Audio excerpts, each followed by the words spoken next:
Paz do Senhor, amados e queridos irmãos. Vamos iniciar o nosso culto no lar com uma oração. Amém. Já antes.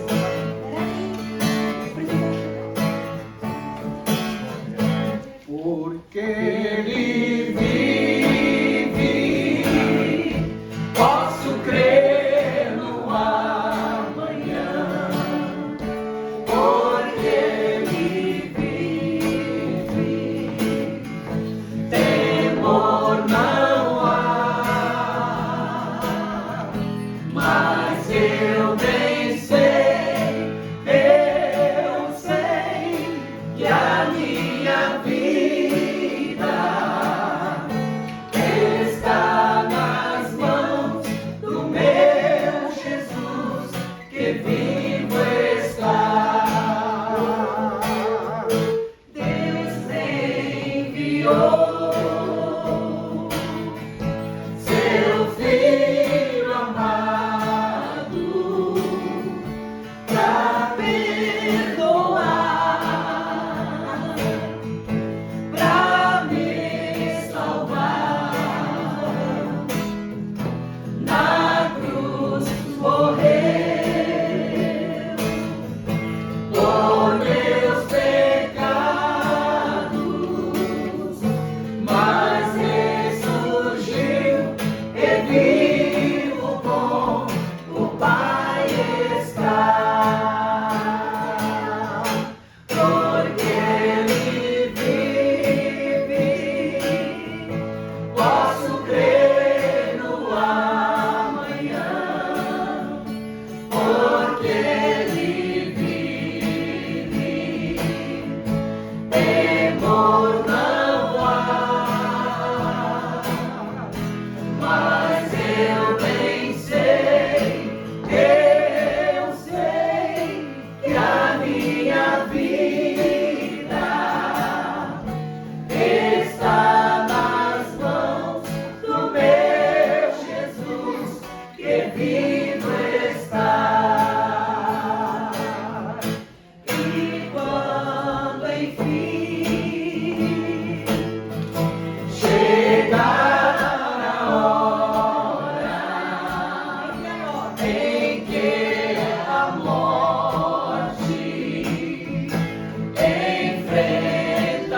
enfrentarei, sem medo então terei vitória, irei à glória com meu Jesus, que vivo está. Porque Ele vive, posso crer no amanhã. Porque Ele vive, temor não há. Mas eu bem sei que a minha vida está nas mãos do meu Jesus, que vivo está. Só vocês agora. Porque Ele vive, posso crer no amanhã. Porque Ele vive, temor não há. Mas eu bem sei que a minha vida está nas mãos do meu Jesus, que vivo está.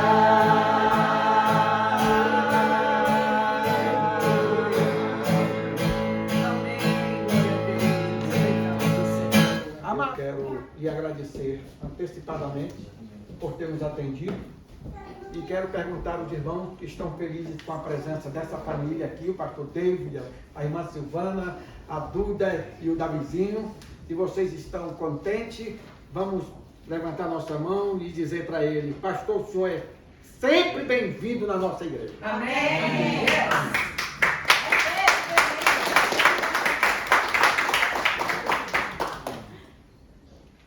Meus irmãos, a paz do Senhor. Amém. É uma alegria muito grande estar aqui com os irmãos nesse dia especial, não é?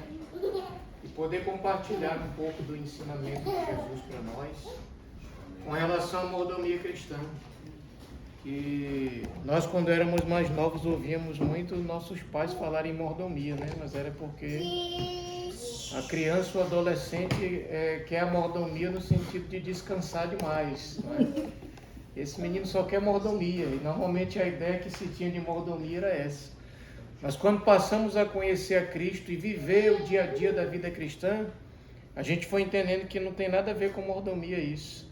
A mordomia tem a ver com ser mordomos, com ser guardadores daquilo que Deus deu para nós. E para isso eu queria ler com os irmãos um texto, e eu vi que vários irmãos trouxeram suas Bíblias. Então a gente vai fazer uma leitura que é um pouco longa, uns 14 versículos. Vou pedir que cada irmão leia um versículo, tá bom? A gente pode fazer aqui no sentido do relógio horário, que aí dá para a maioria fazer a leitura de um verso, amém? Vamos abrir aqui Mateus 25. Mateus 25, versículo 14 ao 30. Glória a Deus. A parábola dos 10 talentos. Eu creio que é um dos textos mais clássicos para se exemplificar a ideia de mordomia, de cuidado com aquilo que Deus entregou para nós. Amém? Então eu leio o primeiro, aí a nossa irmã aqui lê o segundo e vai de um por um, tá bom? Até chegar lá. Porque isto é também como um homem que, partindo para fora da terra, chamou os seus servos e entregou-lhes os seus bens. E a um deu 5 talentos, e a outro 2, e a outro 1, a cada um segundo a sua capacidade, e ausentou-se logo para longe. E tendo ele partido, o que recebera 5 talentos, negociou com eles e granjeou outros 5 talentos. 17. Também tinha dois talentos, ganhou mais 2. Mas o que recebera um foi, cavou na terra e escondeu o dinheiro do seu senhor. Depois de muito tempo, o senhor daqueles servos voltou e acertou contas com ele. Então, aproximando-se, o que recebera 5 talentos, entregou-lhe outros 5 talentos, dizendo: Senhor, confiaste-me 5 talentos. Olha, aqui estão outros 5 talentos que ganhei com eles. Disse-lhe o Senhor: muito bem, servo bom e fiel. Foste fiel no pouco, sobre o muito te colocarei. Então, entra no gozo do teu Senhor. Entra no gozo do Senhor. Isso, 22, irmão Sérgio. O servo que havia recebido 2 talentos se apresentou e disse: o Senhor me deu 2 talentos para investir, e eu ganhei mais 2. Então o Senhor disse: muito bem, servo bom e fiel. Você foi fiel no pouco, sobre o muito colocarei. Venha participar da alegria do seu Senhor. Chegando por fim, o que recebera 1 talento disse: Senhor, sabendo que és homem severo, que ceifas onde não semeaste e ajuntas onde não espalhaste, e atemorizado, escondi na terra o seu talento, aqui tens o que é teu. Respondendo, porém, o seu senhor disse: mal e maldito servo, sabes que sei onde não semeei e ajunto não espalhei. Devias então ter dado o meu dinheiro ao banqueiro, e quando eu viesse, receberia com os juros o que é meu. Vai, Bruno. Tirai-lhes, pois, o talento e dai-o que tenha os 10 talentos. 29. Gabi? Porque aquele que tem muito receberá mais, e assim terá mais ainda. Mas quem não tem, até o pouco que tem será tirado dele. E o 30. Lançai, pois, o servo inútil nas trevas exteriores. Ali haverá pranto e ranger de dentes. Amém. Bem, irmãos, esse texto, ele está inserido naquele chamado sermão profético de Jesus, não é? Ele está falando a respeito dos últimos tempos, dos últimos dias, das dificuldades que serão aqueles dias, né? Temos mais aqui uma família chegando.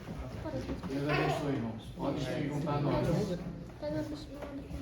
Diante de uma poltrona preparada para o Senhor, desde a fundação do mundo.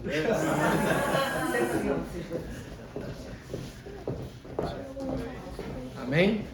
Então, irmãos, esse texto é o sermão profético. E no meio desse sermão ele vai tratar a respeito dos talentos.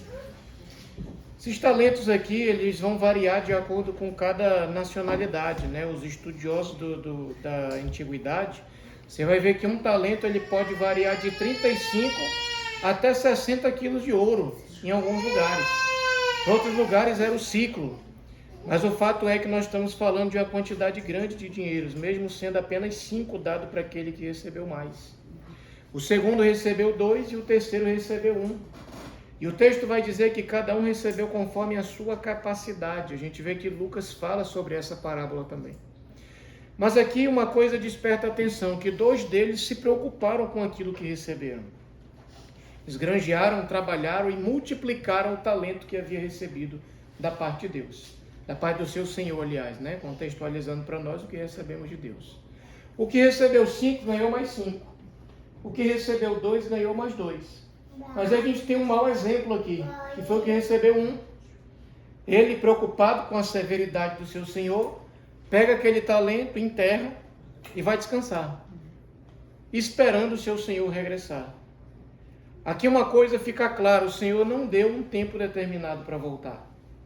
Ele deixou o talento nas mãos deles e foi para uma terra distante, sem um prazo de retorno, para que eles pudessem ter o tempo suficiente para trabalhar ou simplesmente entender que havia uma certa pressão sobre o tempo, porque eles não sabiam quando o seu patrão poderia voltar. E esse homem, então, quando volta ao seu senhor, os 2 primeiros vão dizer: Senhor, me dá 5 talentos. Eu consegui ganhar mais 5.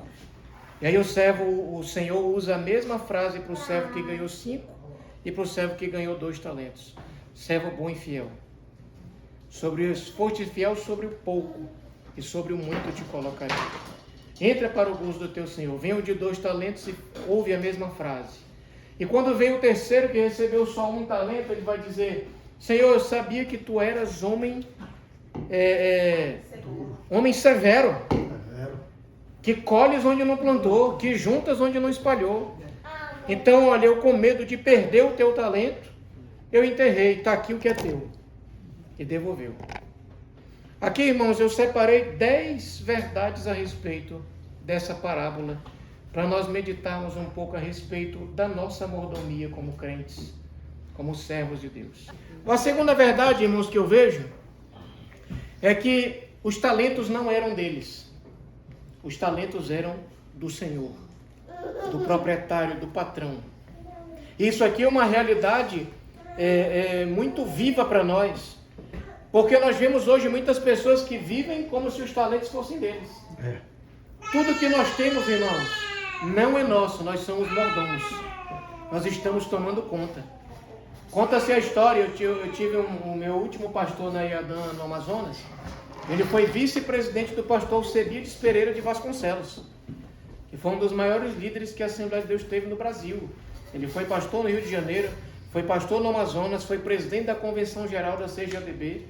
E todas as vezes o pastor Osiel dizia que quando o pastor Alcebiades ia sair do gabinete pastoral, ele dizia assim: pastor, agora eu vou pegar o melhor carro do mundo e vou para casa. Ele tinha um Fusca da igreja.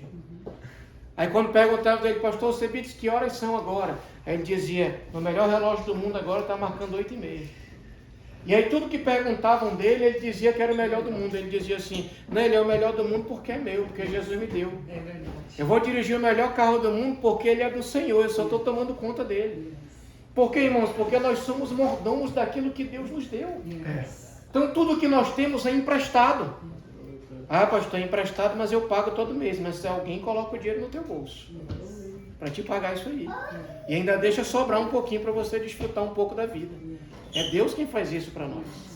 Então, a segunda verdade que nós temos aqui é que todos os nossos talentos são emprestados. Não pertencem a nós. Eles pertencem ao dono. Pertencem ao Senhor. Amém? Terceiro lugar, irmãos. Quando nós colocamos dificuldades para fazer o que Deus colocou nas minhas mãos, é como aquele servo que enterrou o seu talento. Por quê, irmãos? Porque nós somos chamados para multiplicar, para frutificar e não para justificar. Todas as vezes que eu só justifico, eu não estou frutificando. Ele chega e diz, Senhor, eu sabia que tu eras homem severo. Olha lá. Ele vai dizer assim, chegando que tinha, Senhor, eu conhecia-te, que és homem duro, que ceifas onde não semeaste, e ajuntas onde não espalhaste, e atemorizado, olha a desculpa dele. E atemorizado, Senhor, eu escondi na terra o teu talento, aqui tens o que é teu.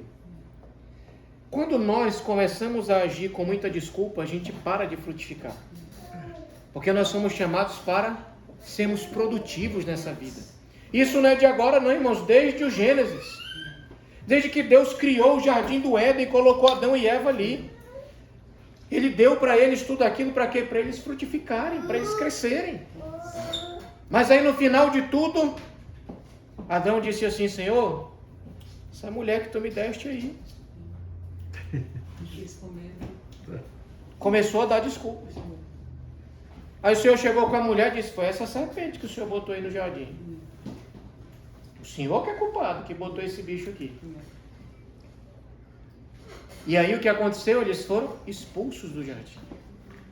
Para sempre. O que isso mostra para nós, irmãos? Que todas as vezes que nós tiramos o foco de sermos produtivos para o reino de Deus, nós começamos a dar desculpas e não somos mordomos fiéis e verdadeiros do Senhor. Amém?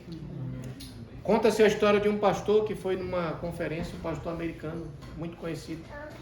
E um homem que evangeliza no mundo todo, tem trabalhos missionários em todos os continentes do mundo. E ele foi pregar numa conferência por 2 dias no Brasil. E cada espaço de tempo que ele tinha livre, ele chegava para o pastor da igreja e dizia, tem alguma coisa para a gente fazer aí? Tem alguém para visitar? Tem alguém para a gente orar? Tem alguém para a gente evangelizar? Porque a gente está perdendo tempo. O tempo é precioso. Me dê alguma coisa para eu fazer aí. Por quê, irmãos? Porque o mordomo ele está preocupado em agradar o seu Senhor. Ele não sabe a hora que ele vai voltar. E ele vai voltar um dia. E ele vai voltar para quê? Para prestar contas. E a gente sabe que prestar conta a gente tem que saber o que nós estamos falando. O que nós estamos apresentando. Porque o dono sabe o que ele tem. E ele quer saber por detalhes como é que as coisas estão andando. Amém? Eu me lembro que quando eu nas empresas que eu trabalhei, eu sempre trabalhei muito com planilha de Excel, criando controles, fazendo coisas desse tipo, porque eu sou da área de logística, de transportes. Então a gente usa muito Excel. Excel para fazer conta, para fazer projeção, para fazer controles, para fazer medição de indicadores de performance e essas coisas.